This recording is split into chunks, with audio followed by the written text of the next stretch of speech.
मैंने इस चैनल पर अक्सर कहा है कि अगर आपको आपकी इंग्लिश की फ्लुएंसी बढ़ानी है तो नए फ्रेजेस सीखना बहुत जरूरी है और यही डिफरेंस है एक फ्लुएंट इंग्लिश स्पीकर और एक एवरेज इंग्लिश स्पीकर में। Welcome to the part 2 of prepositional English phrases, जहां पर हम एक प्रेपोजिशन लेते हैं और उसके आगे कुछ नए वर्ड्स जोड़कर एक स्मार्ट इंग्लिश फ्रेज बनाते हैं और ये फ्रेजेस आपकी इंग्लिश फ्लुएंसी को एक नए लेवल पर लेके जाएंगे। तो चलिए शुरुआत करते हैं आज के लेसन की। मैं हूं आकाश और आप देख रहे हो लर्न एग्जाम सीखते हो इंग्लिश थ्रू हिंदी। अगर इस चैनल पर नए हो तो सब्सक्राइब जरूर कीजिए, बेल आइकन दबाइए ताकि आप मेरा एक भी वीडियो मिस ना करें। तो चलिए शुरुआत करते हैं part 2 of prepositional phrases in English. मैंने पार्ट 1 में आपको बताया था कि एक प्रेपोजिशनल फ्रेज क्या होता है। हम एक प्रेपोजिशन लेंगे, उसके आगे कुछ वर्ड्स लगाएंगे, एक नया फ्रेज बनता है और ये फ्रेज हमारी मदद करता है ये बताने के लिए कि when and where something happened, कोई चीज कहां और कब हुई, या फिर कोई चीज को अगर कंपेयर करना है, कॉन्ट्रास्ट करना है, तभी भी ये फ्रेजेस हमारे बहुत काम आते हैं। तो आज जितनी भी प्रेपोजिशनल फ्रेजेस है वो शुरू होते हैं फॉर से। For example, for ages, for a change, for instance, for nothing, for the sake of, for love, for once, for safe keeping. अगर आपने देखा होगा इन सारे फ्रेजेस में एक चीज कॉमन है, वो है प्रेपोजिशन फॉर, और उसके आगे हमने कुछ वर्ड्स लगाए हैं जिनकी मदद से एक नया फ्रेज बन गया, एक काफी स्मार्ट फ्रेज बन गया। चलिए इन फ्रेजेस का क्या मतलब है और इन्हें कॉन्वर्सेशन में कैसे यूज करना है ये समझते हैं। पर उसके पहले अगर आप इस लेसन का पीडीएफ डाउनलोड करना चाहते हैं और इस लेसन के बेसिस पे अगर एक क्विज लेना चाहते हैं तो आपको हमारा नया एप्लीकेशन, मोबाइल एप्लीकेशन डाउनलोड करना होगा। उसकी लिंक मैंने आपको डिस्क्रिप्शन में छोड़ी है। इनफैक्ट मेरे जितने भी लेसन्स है उसका मैंने एक कोर्स बनाया है ताकि आप मेरे जितने भी लेसन्स है उसके क्विज और उसका पीडीएफ डाउनलोड कर पाए, राइट। तो जैसे ही आप उस लिंक पर जाओगे तो आपको एक अकाउंट बनाना पड़ेगा, तभी आपको इसका एक एक्सेस मिलेगा। आपका फ़ोन नंबर और आपका ईमेल एड्रेस सही डालिए क्योंकि वो वेरीफाई होता है। इसके अलावा काफ़ी सारे फ्री कोर्सेज है, पेड कोर्सेज है। फ्री कोर्सेज हमारे यूट्यूब वीडियोस को ऑर्गेनाइज करके बनाए हुए हैं और पेड कोर्सेज काफ़ी नए कोर्सेज है जो अगर आप चाहो तो ले सकते हो ताकि आपकी इंग्लिश की फ्लुएंसी डेवलप हो पाए। तो चलिए हम बढ़ते हैं हमारे लेसन की तरफ और हमारा सबसे पहला फ्रेज है फॉर एजेस। फॉर एजेस इसका क्या मतलब होता है दोस्तों? फॉर एजेस का मतलब होता है एक ज़माने से, मतलब एक ज़माने से कोई चीज़ हुई नहीं है या कोई चीज़ एक ज़माना पुरानी है, तब आप यूज़ करोगे फॉर एजेस। चलिए देखते हैं इसे सेंटेंस में कैसे यूज़ करेंगे। I haven't met Ria for ages. मुझे किसी ने पूछा कि क्या आप रिया से मिले हो? मैंने कहा मैंने एक ज़माने से उससे नहीं मिला हो। I haven't met Ria for ages. I haven't ridden a bike for ages. जब कॉलेज में था मैं बहुत बाइक चलाया करता था, पर अब मैं नहीं चलाता हूं। So I haven't ridden a bike for ages. अगर आपने नोट किया होगा मैंने कहा रिडन। काफी लोग कहते हैं कि I haven't driven a bike. Bike आप राइड करते हो, गाड़ी आप ड्राइव करते हो, राइट। और इसकी थर्ड फॉर्म है ridden. I haven't ridden a bike for edges. एक और एग्जांपल देखते हैं। आई haven't visited my village for edges.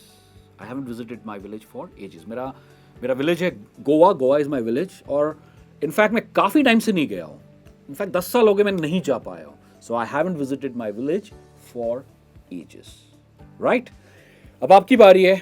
आप फॉर एजेस को यूज करके कमेंट्स में एक सेंटेंस मुझे लिखकर जरूर बताइए और हम बढ़ते हैं हमारे नेक्स्ट स्मार्ट फ्रेज की तरफ जो है for change. For a change. Change का मतलब होता है बदलाव और फॉर चेंज का मतलब होता है कुछ अलग करना। आपके जो रूटीन है, जो आप रेगुलरली करते हैं, आपका जो दिनचर्या है, उससे कुछ अलग करना, राइट। तब आप यूज कर सकते हो फॉर अ चेंज। सेंटेंसेस देखते हैं। We always go there for a change, let's go to the new restaurant. अक्सर ये होता है कि हम कोई एक रेस्टोरेंट हमें बहुत पसंद होता है और हम अक्सर वहीं जाते हैं, वहीं खाते हैं। पर फॉर अ चेंज हमें कभी कभी नया रेस्टोरेंट भी ट्राई करना चाहिए, right. We always go there for a change, let's go to the new restaurant.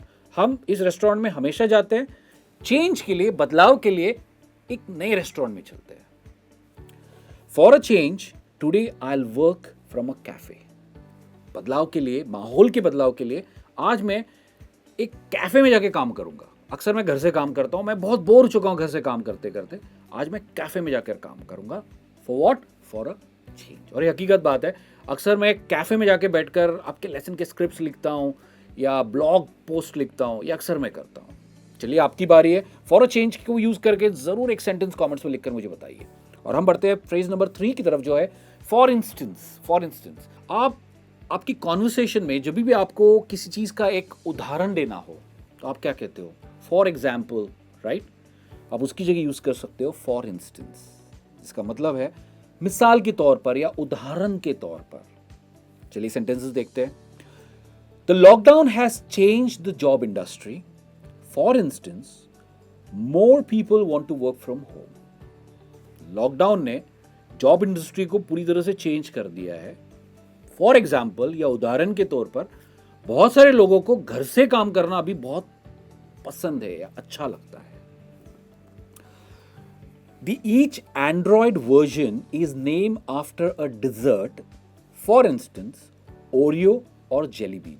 अगर आप एंड्रॉयड फोन यूज करते हो तो आपने देखा होगा कि एंड्रॉयड के जो नए अपडेट्स आते हैं, नया वर्जन आता है, वो एक डिजर्ट यानी जो स्वीट हम खाते हैं ना खाना खाने के बाद, उसके नाम पर रहता है। जैसे ओरियो है, जेली बीन है, राइट? ये एंड्रॉयड के अलग अलग वर्जन है। So each Android version is named after a dessert. For example मैं नहीं कहूंगा फॉर इंस्टेंस ओरियो और जेली बीन। देखिए कितना बढ़िया तरह से यूज हुआ है फॉर इंस्टेंस। तो ये मत कहो फॉर एग्जाम्पल, यूज करो फॉर इंस्टेंस। जल्दी से एक कमेंट्स में एक सेंटेंस आप लिखिए। और हम बढ़ते हैं फ्रेज नंबर 4 की तरफ, जो है for nothing. For nothing, nothing का मतलब है कुछ नहीं, बट फॉर नथिंग का क्या मतलब होता है दोस्तों? फॉर नथिंग का मतलब है आपकी मेहनत व्यर्थ होना या टाइम वेस्ट होना। इसे एग्जाम्पल की मदद से समझते हैं ताकि आपको ये एग्जैक्टली क्लियर हो यूज कैसे करना है। Oh, the shop is closed, I came all this way for nothing. अक्सर ऐसा होता है कि हम किसी दुकान पर जाते हैं, पता चलता है कि दुकान में तो ताला लगा है, दुकान तो बंद है, और आप कहते हो यार मेरा तो टाइम वेस्ट हो गया, इतनी दूर में आया और मेरा कोई फायदा नहीं हुआ, या मेरी मेहनत पूरी व्यर्थ हो गई, राइट? इसका यही मतलब है। चलिए एक और एग्जांपल देखते हैं। Riya took all the credit, it seems I worked hard for nothing. मैंने प्रेजेंटेशन बनाई और उस प्रेजेंटेशन का सारा क्रेडिट रिया ने ले लिया, तो मेरी मेहनत क्या हुई? बेकार हुई, मेरी मेहनत व्यर्थ हुई। So I worked hard for nothing. मैंने जितनी भी मेहनत की तो पूरी वेस्ट हो गई। देखिए कितना इंटरेस्टिंग फ्रेज है। आप एक सेंटेंस कमेंट्स में लिखिए ताकि मुझे पता चले आप इन फ्रेजेस को कैसे यूज करेंगे। हम बढ़ते हैं नेक्स्ट फ्रेज की तरफ, जो है for the sake of. For the sake of, जिसका मतलब है किसी के खातिर, किसी के खातिर कोई काम करना। For the sake of. They stayed together for the sake of children.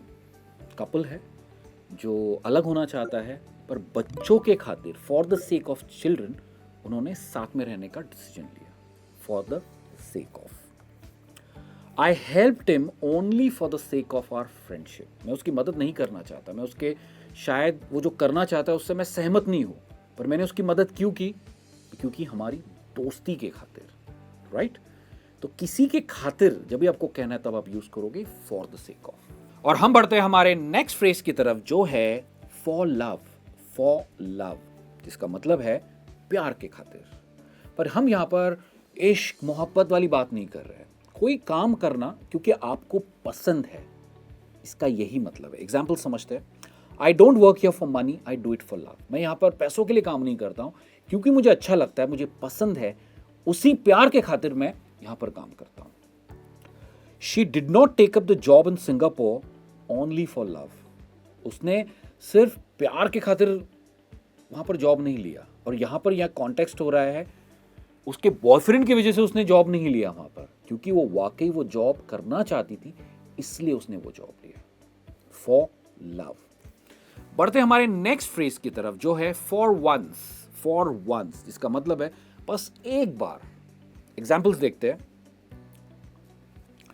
Again late, for once can you be on time. तुम फिर से लेट आए, एक बार तो टाइम पर आया करो, इसका यही मतलब है फॉर वंस।